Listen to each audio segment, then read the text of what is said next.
underwater. Nicole was singing, lying, stretched out with an expression as if she was asleep. She quietly sank into the cold and tranquil lake. The net of light, scattered by the ripples of the surface, danced upon her motionless body. It was as if it was trying to tie on to her.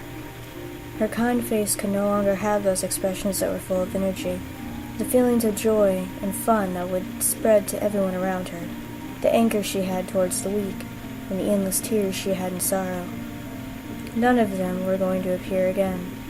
Her body was going to be silenced for eternity. However, that didn't mean the end of Nicole. She was watching. She wasn't watching through her beautiful green eyes, but through her soul. She watched within a discarnate body filled with the energy of life as it overlapped her physical body. She watched as the surface of the lake drew further away.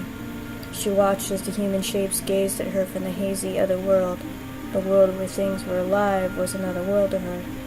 She watched Schneider's face, which looked as if his heart was going to fall apart from the sadness of losing her, the anger and the hate he had for her being taken from him. Don't blame yourself. There's nothing to worry about anymore. It's going to be all right, even if Meteor falls. So don't let yourself be dragged down by those feelings. Just think about how you can be yourself. She tried to say it, but her lips wouldn't move. There was no magic that would let her thoughts reach Schneider from her spiritual body as he disappeared fast into the distance. The light that twinkled onto the lake's surface became weak and distant as she sank.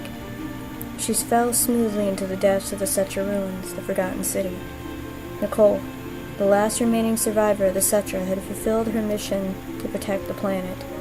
The final place which she was supposed to reach had no boundaries, no matter where she went. Chapter 1. Yes, no matter where she went. She had reached the bottom of the lake, but even now Nicole continued to sink. Her physical body, after many years of losing its life, was now held deep underwater, covered in plantation that was like powdered snow.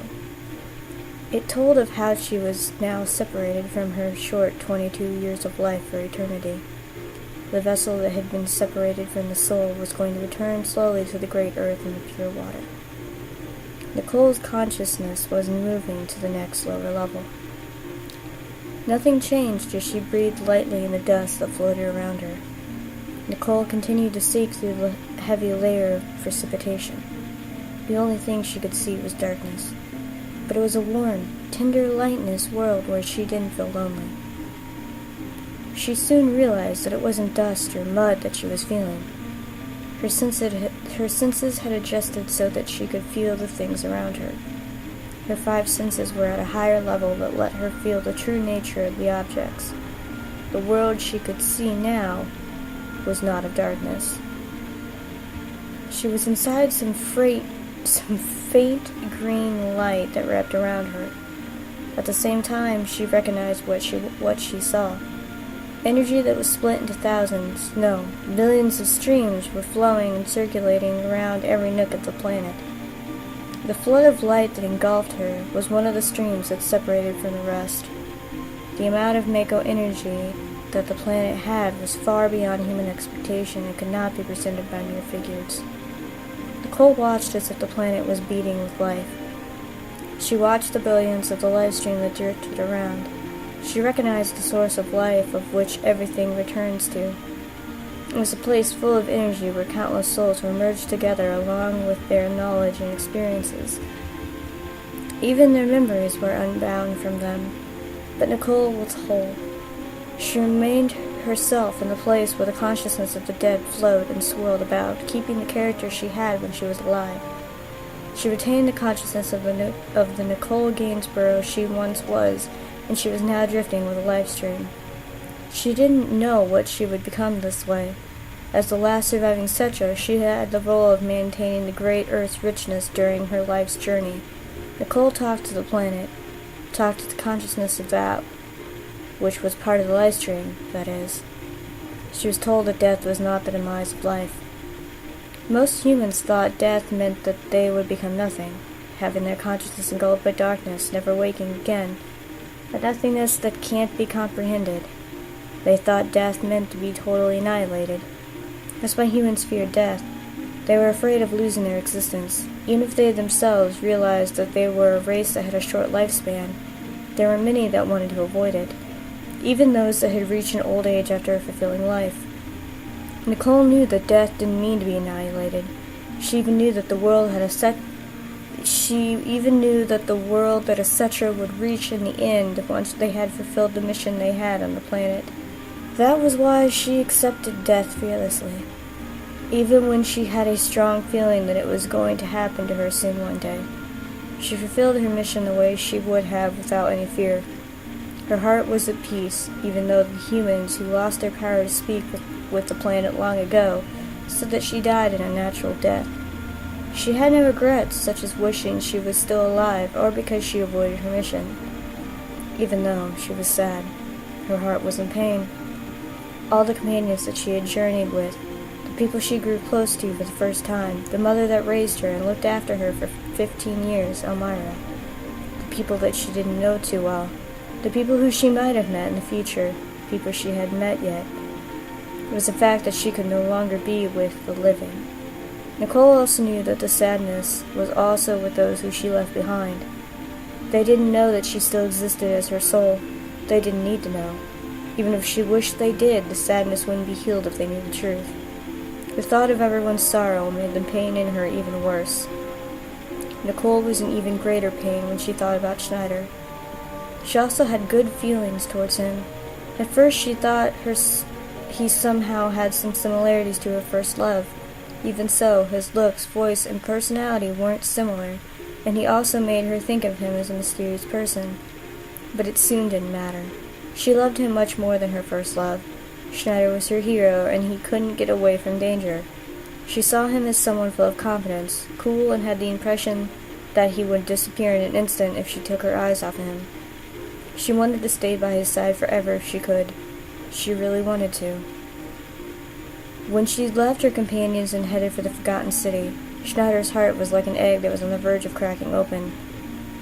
It wasn't going to crack open like the way an egg hatched, but as if only the yolk was going to seep out of it. It was as if his mind was going to shatter.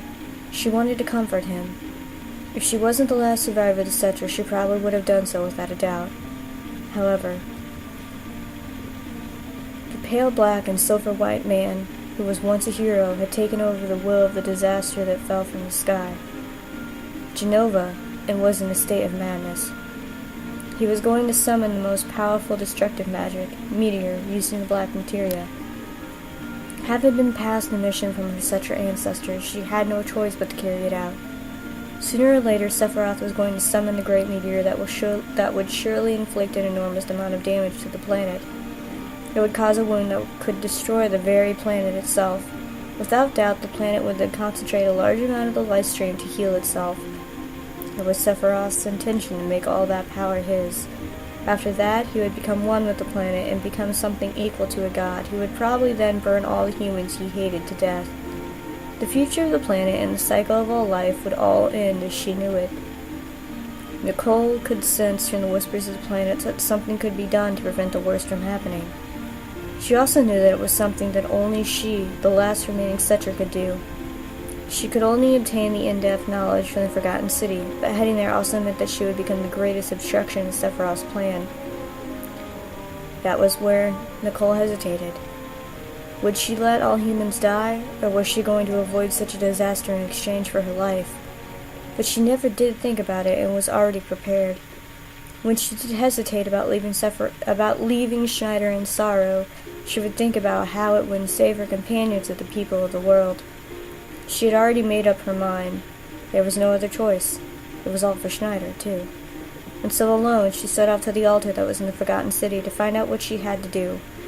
Indeed, the key was the last of the Cetra. It was the white materia that was passed down by the Cetra. As if it held the fate of the last remaining Cetra, this tool could summon the ultimate white materia wholly, needed to counter Meteor.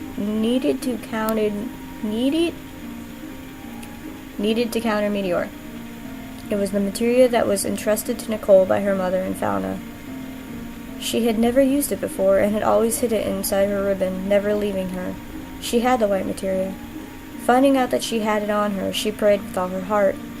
Through the material, she talked to the planet, trying to summon the white magic holy that would destroy Meteor.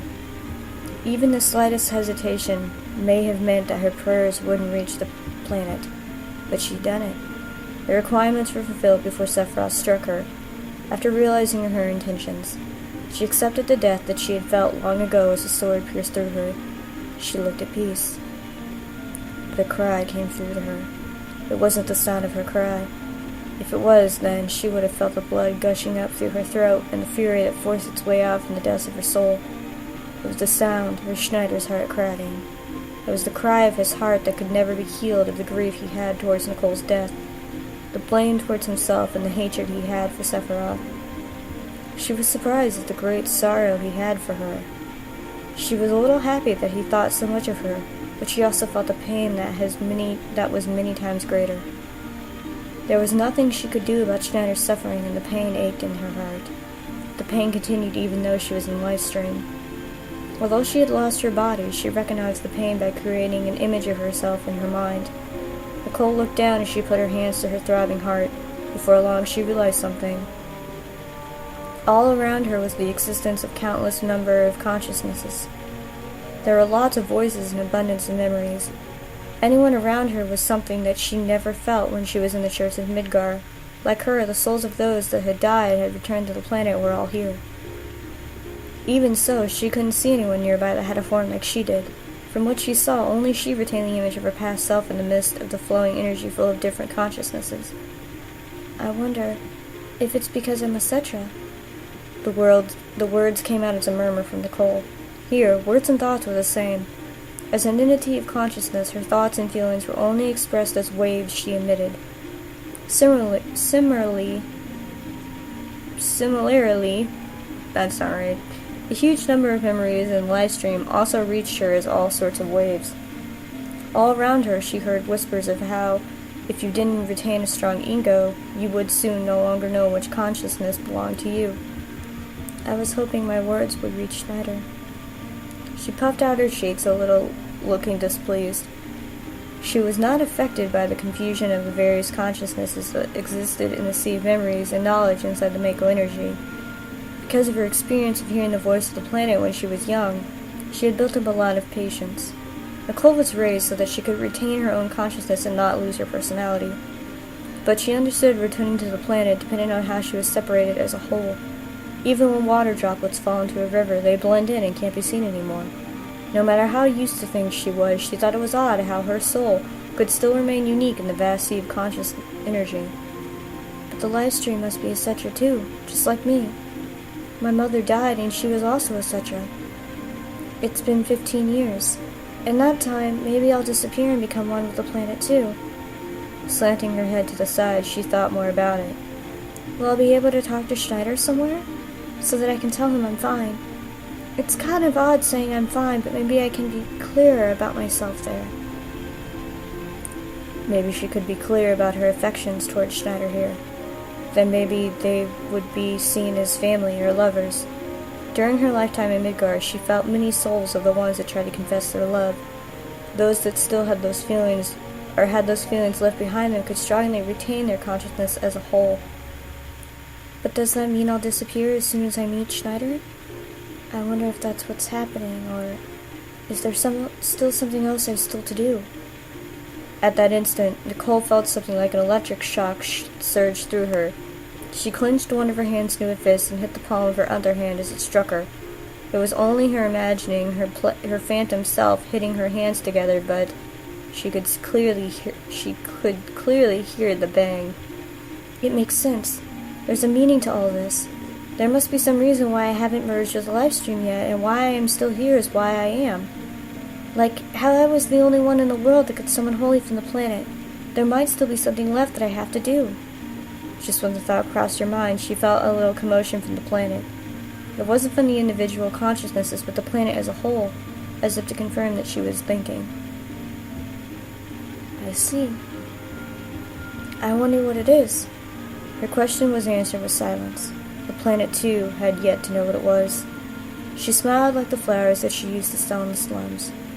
In the gentle fluorescent light, the smile that was loved by everyone bloomed sweetly. It's okay. There are still people I don't want to be separated from. I can't sleep yet. Until that time comes, I'll wander around here for a while. I'll spend my time here on the planet, in our promised land. Wishing she could send away her thoughts, Nicole looked up at the sky. She looked beyond the shell of the planet above her head. The particles of Mako that floated and shooted around her looked like the light night sky to her. She looked up into the sky like the time she sat beside Schneider around the kindling fire in Cosmic Canyon.